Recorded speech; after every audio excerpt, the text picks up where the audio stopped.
The Mayor Mohammad Hanif Flyover is the longest flyover in Bangladesh, with a length of around 11 kilometers, connecting 30 districts in the capital of Dhaka. It starts at Palashi near the Gulistan and ends at Kutubkhali.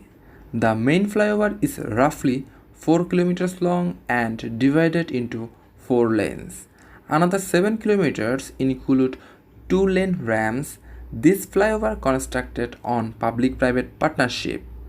The flyover connects the main roads and bus terminal. The 4-lane flyover has 6 entry and 7 exit points. Orion Group will manage the flyover, collect toll and maintain it, and cover the construction cost from the toll fee collected over a 24-year period. The estimated life of the structure has been fixed at 100 years.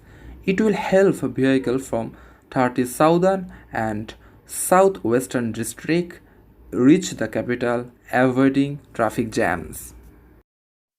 Toll rates has been fixed: 200 taka for trailers, 150 taka for truck, 150 taka for bus, 100 taka for minibus, 75 taka for pickup, 50 taka for microbus, 40 taka for jeep, 35 taka for car, 10 taka for rickshaw, and 5 taka for two-wheelers. So guys, let's enjoy the rest of the video.